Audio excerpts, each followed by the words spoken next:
کوئی مسجد میں آئے اور وضو کر کے نماز پڑھنا بھی چاہے تو فرمایا گیا کہ وہ خنزیر کے خون سے وضو کرتا ہے، وہ غلیظ جانور کے خون سے اپنے ہاتھ منہ دھوتا ہے۔ میں آپ کو بتاتا ہوں قرآن پاک کی آیت، اللہ تعالیٰ قرآن میں فرماتا ہے یا ویلتا لیتنی لم اتخذ فلانا خلیلا۔ کچھ لوگ قیامت کے دن پکاریں گے اے کاش میں فلاں کی دوستی نہیں کیا ہوتا تو کتنا اچھا ہوتا۔ صرف دوستی کرنے کی وجہ سے کچھ لوگ جہنم میں جا رہے ہوں گے۔ ہاں، کچھ لوگ صرف اس لیے پکڑے گئے ہوں گے کہ تمہاری سنگت بری تھی، تمہاری صحبت خراب تھی۔ ہاں، تم فواہشات کرتے تو نہیں تھے لیکن فواہشات کرنے والوں کے ساتھ کھڑے ہوتے تھے، ان کی صحبت میں کھڑے ہوتے تھے۔ جوا کھیلتے نہیں تھے لیکن جواریوں کے ساتھ بیٹھتے اٹھتے تھے اور جوا دیکھ کر کے خاموش رہتے تھے۔ قیامت کے دن ان کی بھی پکڑ ہوگی اور انہیں کھینچ کر فرشتے لے جا رہے ہوں گے۔ وہ پکاریں گے میرا کیا قصور ہے، میں کیا کیا، میرا کیا جرم ہے؟ کہیں گے فلاں کے ساتھ جو تیرا گٹھ بندھن تھا، فلاں کے ساتھ جو تیری دوستی تھی۔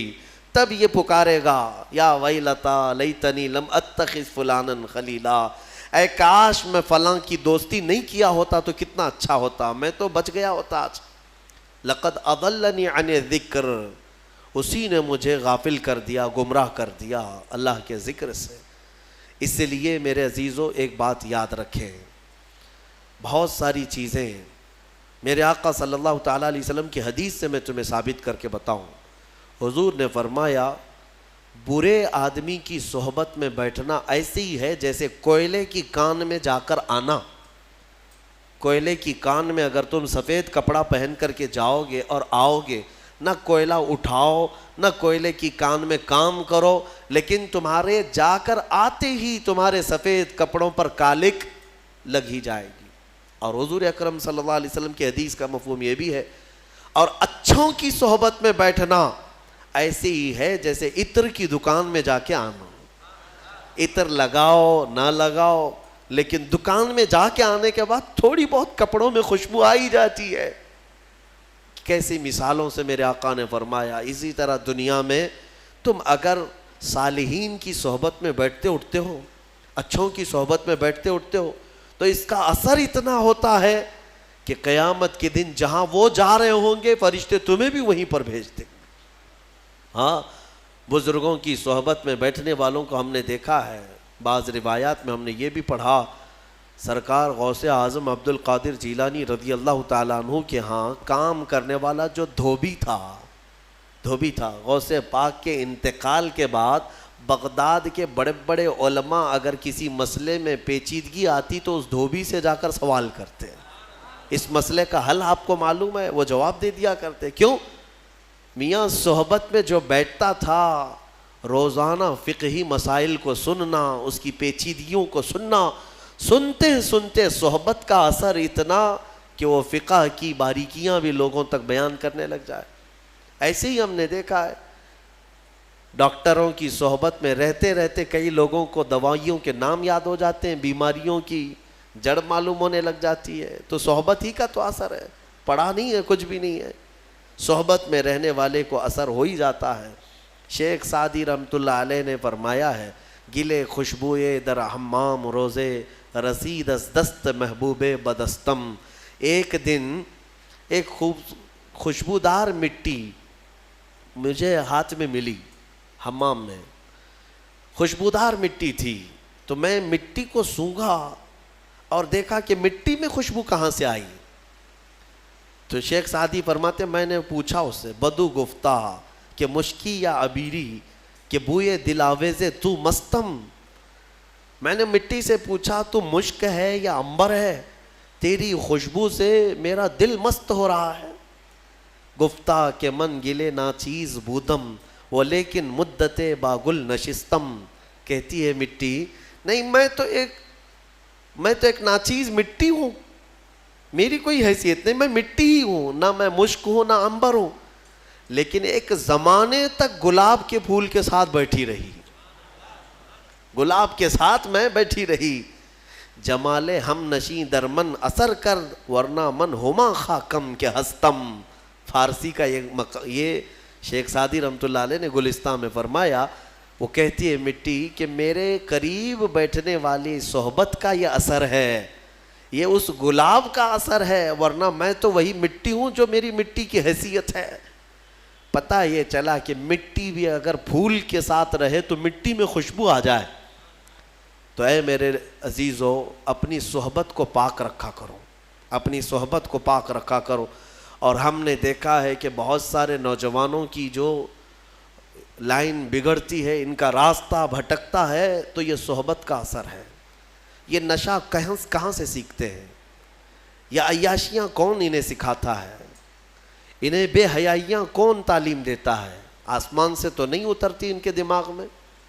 ان کی صحبت, یہ دوستی ایسے لوگوں سے کرتے ہیں جہاں پر دوستی یاری میں دوست ایسی چیزیں کانوں میں بھرنے لگ جاتے ہیں. اس کو بیچارے کو کچھ نہیں معلوم, یہ سادہ ہوتا ہے, لیکن باہر نکلتا ہے اور دوستوں سے نئی چیزیں سننے لگتا ہے. اور کچھ شیاطین ایسے ہیں جو دوست کی شکل میں آتے ہیں. شیطان دوستوں کی شکل میں آتا ہے, نئے پروڈکشن تمہارے سامنے لانچ کرتا ہے, بتاتا ہے اس نشے میں اتنا اثر ہے, یہ لیں گے تو ایسا ہے, وہ کریں گے تو آسمان میں اڑیں گے, ٹرائی کرنا ہے, اس کو ٹیسٹ کرنا ہے. یہ سب دوستوں کی باتوں پر ہی آگے جاتا ہے. اور ایک بات میں آپ کو بتاؤں, ان برے دوستوں کی صحبت کی وجہ سے نوجوان جو بدلتا ہے وہ کتنی تیز بدلتا ہے پتہ ہے؟ سب سے پہلا اثر اس کے اوپر جو ہوتا ہے وہ ماں باپ کا دشمن بنتا ہے. ماں باپ کا دشمن بنتا ہے. اب اس کو ماں بھی اچھی نہیں لگتی, باپ بھی اچھے نہیں لگتے, لیکن دوست اچھے لگنے لگتے ہیں. وہ دوستوں کے لیے ماں باپ سے چوری چھپے باہر بھاگنے لگتا ہے. اور اگر باپ ٹوک دے کہ فلاں کے ساتھ تو کیوں رہتا ہے, اس کو الجھن ہونے لگتی ہے. میرا باپ تو ہر بار کٹ کٹ کرتا ہی رہتا ہے, مجھے جینے نہیں دیتا, دوستوں کے ساتھ بیٹھنے اٹھنے نہیں دیتا. تمہیں پتہ نہیں ہے کہ باپ جو تمہیں روکتا ہے اس کی نظریں دیکھ رہی ہیں کہ تو گڑھے میں گرنے جا رہا ہے. بہت سارے نوجوانوں کو ہم نے بڑے شہروں میں بگڑتے دیکھا, بلکہ اپنے ہاتھوں سے جہنم خریدتے دیکھا ہے. ہاں, وہ برباد ہو چکے, برباد ہوئے ہیں. اسی لیے میرے عزیزوں, اپنی صحبت کو پاک رکھو. قیامت کے دن تمہاری پکڑ ہوگی. جوا جہاں کھیلا جاتا ہے, کچھ لوگ سمجھتے ہم تو نہیں کھیلتے, دیکھنے کے لیے بیٹھے. پتہ ہے آپ کو, فرمایا کہ جہاں جوا کھیلا جاتا ہے وہاں سے اللہ تعالیٰ کی رحمت 40 دن کے لیے اٹھ جاتی ہے, ختم. اس جگہ پر رحمت نہیں آتی. ایک بار کوئی وہاں پر کرے اس زمین پر, تو جو وہاں پر بیٹھے ہوتے ہیں ان سب پر اللہ کا غضب ہوتا ہے.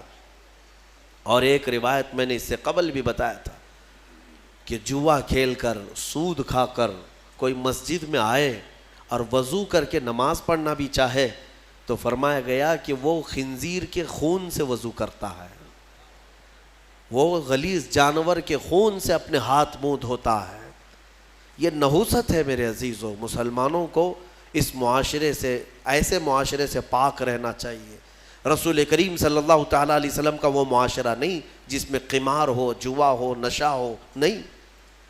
بلکہ آج تو ایسے حالات تم نے بنا رکھے کہ کوئی اگر اجنبی نشہ پوچھے کہ کہاں ملتا ہے تو لوگ تمہارے محلے کا ایڈریس دے دیتے ہیں, مسلمانوں کے محلے میں مل جائے گا. اس کے ڈیلر بھی وہی ہیں, یوزر بھی وہی ہیں, اور ایک جگہ سے دوسری جگہ سپلائر بھی وہی ہیں. کیوں تم نے یہ چیزیں اپنا لی ہیں؟ عزیزان گرامی, امت مصطفیٰ میں ہونے کا میں تمہیں واسطہ دیتا ہوں. تمہارے یہ سارے کرتوت میرے نبی کی نگاہوں سے پوشیدہ نہیں ہیں. حضور پاک صلی اللہ تعالیٰ علیہ وسلم جب اپنے امتیوں کو یہ حالات میں دیکھیں تو کیا حضور کو ایذا نہیں پہنچتی, تکلیف نہیں ہوتی, اذیت نہیں ہوتی؟ بچو اور صحبتوں کو پاک کرو. میں اپنی گفتگو کو سمیٹتے ہوئے سورہ نمل کی چند باتیں تمہارے سامنے رکھتا ہوں.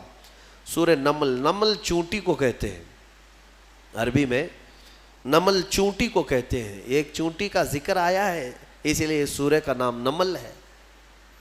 اور اس میں اللہ تبارک و تعالیٰ نے حضرت سلیمان علیہ السلام کا وہ واقعہ بیان فرمایا ہے.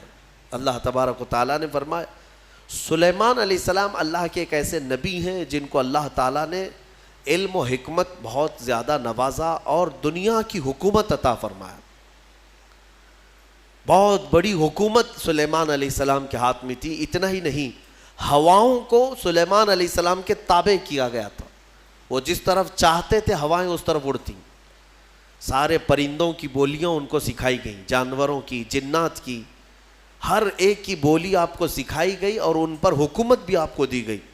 جب سلیمان علیہ السلام کا دربار لگتا تو وہ جس کو کہتے حاضر ہونے کے لیے اسے حاضر ہونا پڑتا، چاہے چونٹی بھی کیوں نہ ہو.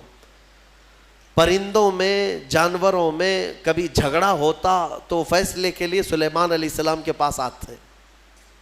جانوروں کے بھی فیصلے حضرت سلیمان علیہ السلام کیا کرتے. ایک مرتبہ ایسا ہوا کہ سلیمان علیہ السلام اپنے لشکریوں کے ساتھ کسی جگہ گزر رہے تھے اور وہ چونٹیوں کی آبادی سے گزرنے والے تھے. ابھی کافی دور تھے، 1 میل دور. تو چونٹیوں نے محسوس کر لیا کہ سلیمان علیہ السلام آ رہے ہیں. تو ان کی جو ملکہ ہے چونٹیوں کی، وہ کہتی ہے قالت نملۃ یا ایھا النمل ادخلوا مساکنکم لا یحطمنکم سلیمان وجنودہ وہم لا یشعرون. چونٹی کہتی ہے، بڑی والی جو چونٹی تھی ان کی ساری چونٹیوں سے، کہ اے چونٹی کو اپنے اپنے سوراخوں میں چلی جاؤ، اپنے گھروں میں اندر داخل ہو جاؤ، اس لیے کہ سلیمان علیہ السلام اور ان کا لشکر آ رہا ہے، کہیں وہ بے خبری میں تمہیں روند کر نہ چلے جائیں. یہ چونٹی نے کہا اور ساری چونٹیاں دوڑنے لگیں. لیکن قرآن میں اللہ فرماتا ہے فَتَبَسَّمَ ضَاحِكًا مِّن قَوْلِهَا. حضرت سلیمان علیہ السلام اس چونٹی کی بات پر ہنس پڑے، مسکرائے. 1 میل دور سے سلیمان علیہ السلام چونٹی کی آواز سن رہے ہیں، چونٹی کی بات کو سن رہے ہیں اور اس پر مسکرا بھی رہے ہیں. میرے عزیزو، یہ عام انسانوں کی بات نہیں، یہ نبیوں کی طاقت کی بات کر رہا ہوں. اللہ تعالیٰ نے انہیں وہ ظرف دیا ہے، وہ کان دیا ہے جس کے بارے میں ہم کہتے ہیں دور و نزدیک کے سننے والے وہ کان لالے کرامت پہ لاکھوں سلام. ہم یہاں سے پکارے وہ وہاں سے سنے، مصطفیٰ کی سماعت پہ لاکھوں سلام. ہمارا موقف اور ہمارا عقیدہ قرآن کے مطابق ہے یا نہیں؟ جب سلیمان علیہ السلام جو بنی اسرائیل کے نبی ہیں چونٹیوں کی پکار سنتے ہیں تو جو سب نبیوں کے سردار ہیں کیا امتیوں کی پکار کو نہیں سنیں گے؟ حضور پاک صلی اللہ تعالیٰ علیہ وسلم یقیناً اپنے ہر امتی کی آواز کو سنتے بھی ہیں. خود میرے آقا نے فرمایا ہے کہ جب کبھی کوئی درود پڑھتا ہے تو اس کے درود کو میں خود اپنے کانوں سے سنتا ہوں. اللہم صلی علی سیدنا محمد وعلی آلہ واصحابہ وبارک وسلم صلاۃ دائمۃ سرمدا ابدا. سلیمان علیہ السلام کے ساتھ ایک بار ایسا ہوا کہ آپ کا دربار لگا تھا، سارے لوگ حاضر تھے، جنات بھی ہیں وہاں پر، چرند پرند جانور حیوانات سب حاضر ہیں. سلیمان علیہ السلام سب کی خبر گیری کر رہے تھے. اس میں ایک پرندہ ہدہد نہیں تھا. ہدہد ایک پرندہ ہے، اونچی اڑان اڑتا ہے، بہت تیز اڑتا ہے. سلیمان علیہ السلام نے دیکھا اور پوچھا کہ یہ ہدہد پرندہ غائب ہے، کہاں ہے؟ سارے تو حاضر ہو گئے، وہ نہیں آیا. فقال ما لی لا اری الہدہد. حضرت سلیمان علیہ السلام کہتے ہیں کیا ہوا ہے ہدہد کو؟ یہاں میں نہیں دیکھ رہا ہوں اس کو، کہاں گیا؟ لأعذبنہ عذابا شدیدا او لأذبحنہ او لیأتینی بسلطان مبین. اگر وہ اس کے بعد آئے گا سخت سزا دوں گا، یا تو اس کو ذبح کر دوں گا، یا تو پھر کوئی معقول وجہ لے کر کے آئے، کوئی عذر ہونا چاہیے کہ محفل میں کیوں نہیں آیا، وہ نبی کی محفل ہے. تھوڑی دیر گزری تھی، اس کے بعد ہدہد آ گیا اور پھر اس کے بعد حضرت سلیمان علیہ السلام کے پاس آ کر اپنی خبر دینے لگا. کیا؟ وہ کہتا انی وجدت امرأۃ تملکہم وأوتیت من کل شیء ولہا عرش عظیم. اے اللہ کے نبی، میں جو غائب تھا اس کی وجہ یہ ہے کہ میں اڑتے اڑتے ایک ایسے ملک میں پہنچ گیا جہاں میں نے دیکھا کہ ایک خاتون لوگوں پر حکومت کر رہی ہے، ایک لیڈی حکومت کر رہی ہے. وہ عورت، اس کو اللہ تعالیٰ نے بہت مال و دولت سے نوازا ہے، مردوں پر وہ حکومت کر رہی ہے. وجدتها وقومها يسجدون للشمس. لیکن وہ کہتا ہے ہدہد، اس کی بات تو یہ ہے کہ میں نے اس کی قوم کو اور اس کو دیکھا کہ وہ سورج کی عبادت کرتے ہیں، اللہ کو چھوڑ کر سورج کی عبادت کرتے ہیں. پتہ یہ چلا کہ پرندوں کو بھی عجب لگتا ہے کبھی کوئی اللہ کے علاوہ دوسرے کی عبادت کرے. ہاں یہ پرندے بھی ان پر لعنت بھیجتے ہیں, کہاں کہاں جھک رہے ہو تم. اللہ رب العزت جس نے پیدا کیا, سارے پرندے اگر کسی کی تسبیح بیان کرتے ہیں تو رب ذوالجلال کی. قرآن میں اللہ نے فرمایا وَإِن مِّن شَيْءٍ إِلَّا يُسَبِّحُ بِحَمْدِهِ, کوئی چیز دنیا میں ایسی نہیں جو اللہ کی حمد اور تسبیح نہ کر رہی ہو. وَلَكِن لَا تَفْقَهُونَ تَسْبِيحَهُمْ, ہاں یہ اور بات ہے کہ تم ان کی تسبیح کو سمجھ نہیں پاؤ گے. اگر کوا کائیں کائیں کر رہا ہے تو تمہیں کائیں کائیں لگے گا, لیکن وہ اللہ کی حمد بیان بھی کر رہا ہے, اسے سبحان بھی کہہ رہا ہے. تو پرندوں کو بھی عجب لگتا ہے جب سورج کے پرستشوں پجاریوں کو دیکھیں اور آگ کی پوجا کرنے والوں کو دیکھیں تو پرندوں کو بھی تعجب لگتا ہے. سلیمان علیہ السلام کے سامنے آ کر کے اس نے شکایت کیا, میں نے ایک عورت کو دیکھا ہے, اس کا نام سبا بلقیس ہے, اس کا نام سبا بلقیس ہے, اور وہ ایک بہت ہی عالی شان تخت پر بیٹھتی ہے. اس کا تخت بڑا مضبوط ہے, سونے اور چاندی سے جڑا ہوا, 80 گز لمبا 40 گز چوڑا, اتنا بڑا تخت ہے. اور اس کی حفاظت کے لیے جو لوگ مامور ہیں 7 دروازے بنائے گئے ہیں, اس کے اندر وہ تخت رکھا جاتا ہے, اور ہر دروازے پر پہرے دار الگ ہیں, باڈی گارڈ الگ ہے, جو اس تخت کے اندر تک جانے کے لیے بڑی سیکیورٹی ہے. تو اس تخت پر وہ بیٹھتی ہے اور اس کو اس پر ناز ہے. حضرت سلیمان علیہ السلام نے اس کو معاف کر دیا, چلو کوئی ایک معقول وجہ تو لے کے آیا ہے.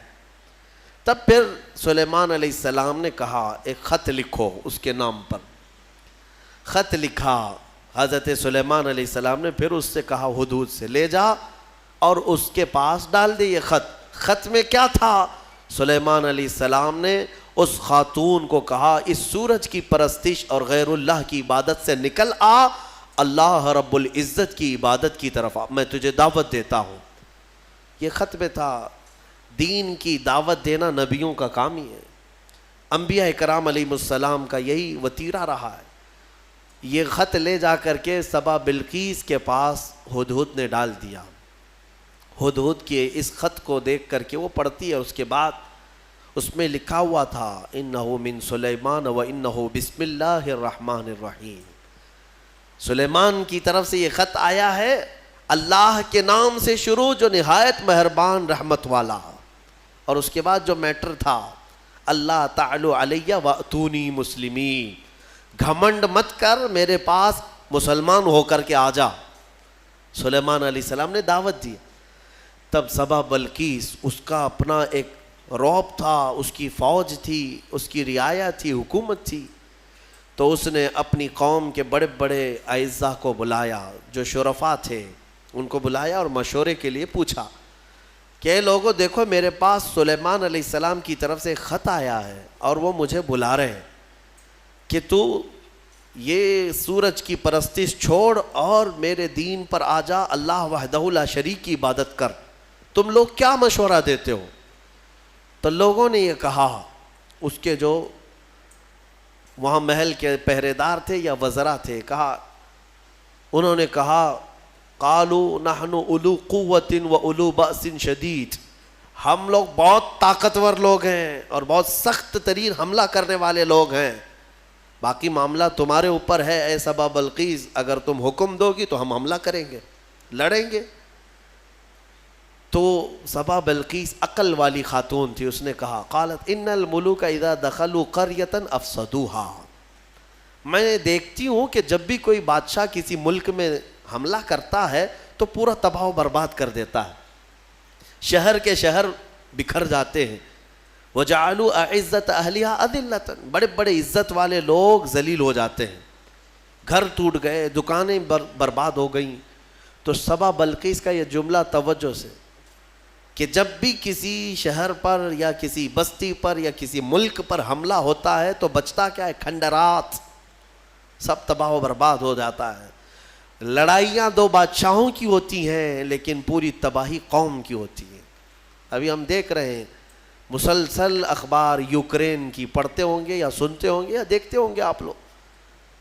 بات دو لوگوں کی اور اس میں پوری کی پوری قوم پس جاتی ہے. پورے کے پورے شہر رشیا نے ہلاک کر دیے.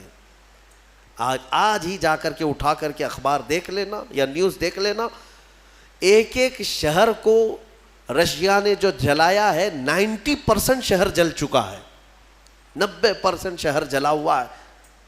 جو بچے ہوئے لوگ تھے وہ مارے گئے ہیں یا جل گئے ہیں. باضابطہ میزائل داغے گئے, وہاں کی سرکاری حکومتیں توڑ دی گئیں, تباہ کر دی گئیں, گاڑیاں جلی ہوئی راکھ کی ڈھیر بنی ہوئی ہیں, ایک پورا پورٹ قبضے میں لے لیا.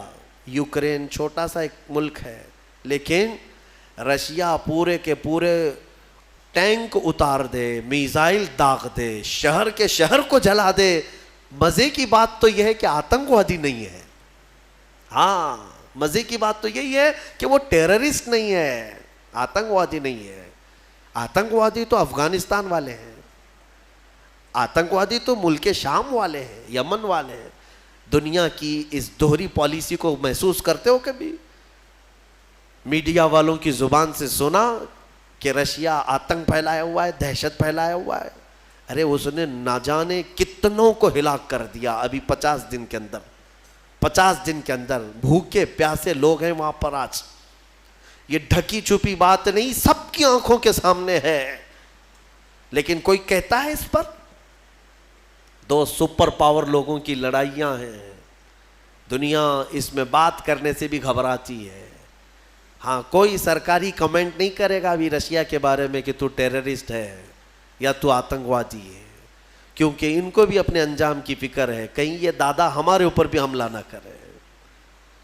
تو اس کا مطلب ہے کہ ٹیررسٹ, آتنکواد, دہشت گرد, یہ سب جو جملے ہیں نا, یہ خاص خاص لوگوں کے لیے ہے, خاص خاص لوگوں کے لیے ہے.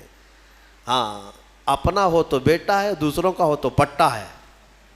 ہمارے یہاں کہتے ہیں نا, وہ پٹا دیکھو کیسا ہے, یہ پٹا کیسا ہے, وہ سب پٹے ہیں اور اپنا بیٹا ہے.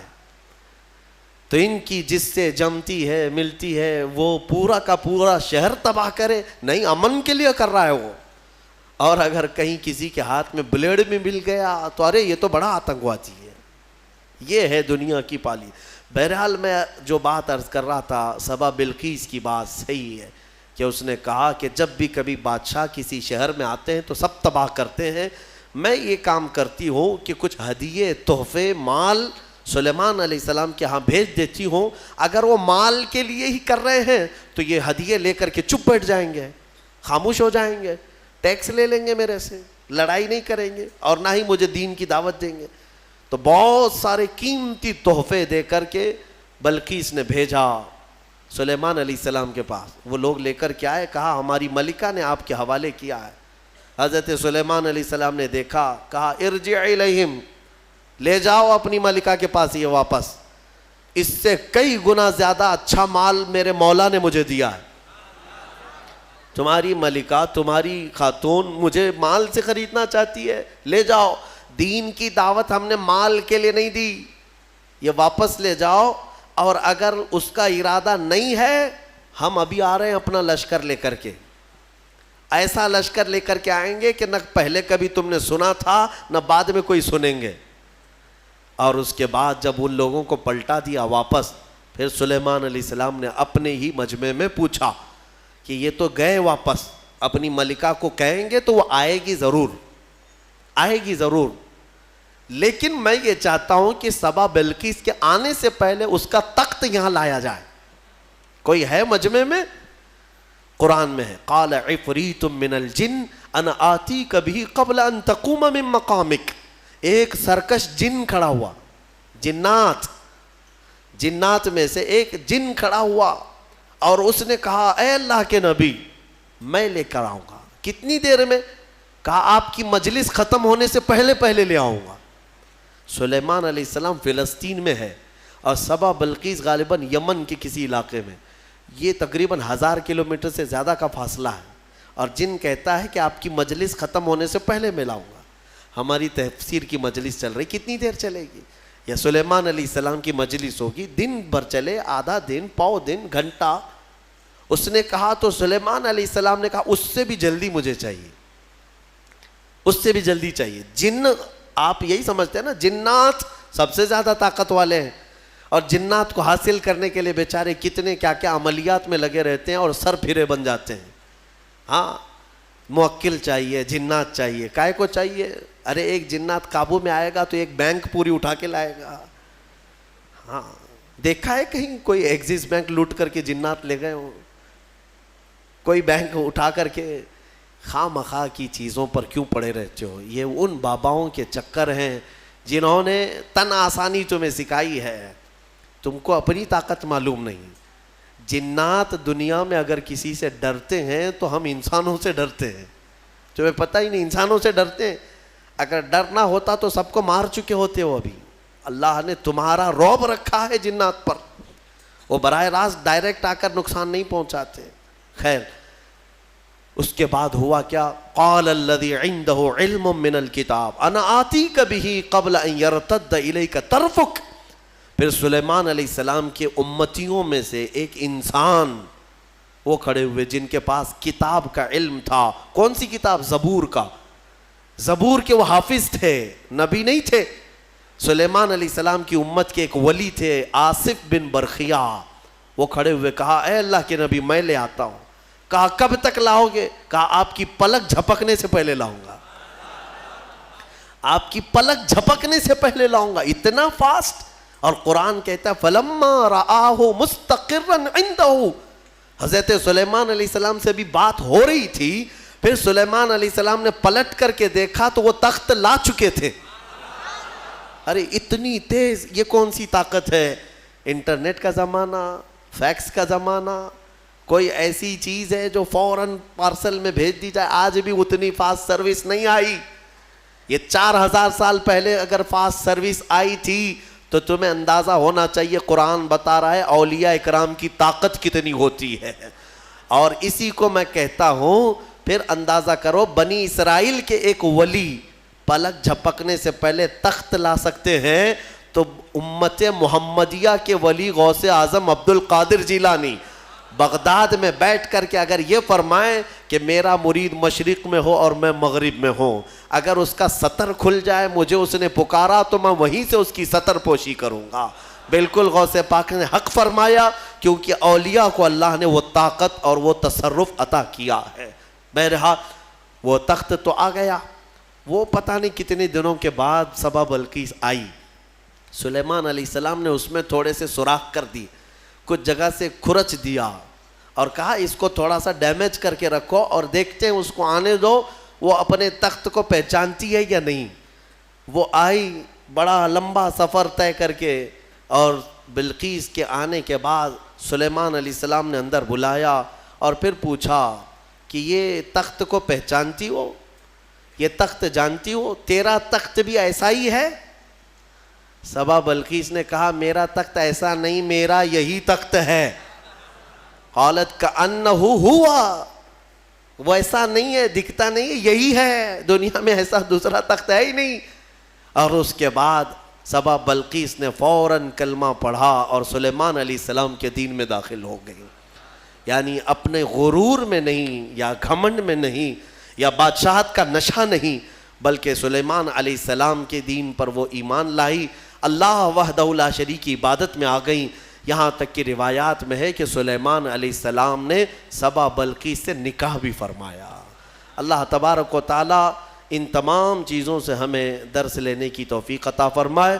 وقت کافی ہو چکا۔ یہ سورہ نمل کی آخری آیتیں تھیں جس میں اللہ تعالیٰ نے فرمایا کتاب کا علم رکھنے والے کو یہ طاقت دی گئی تھی، وہ بھی زبور کا علم تھا اس امتی کے پاس جو آصف بن برقیہ تھے۔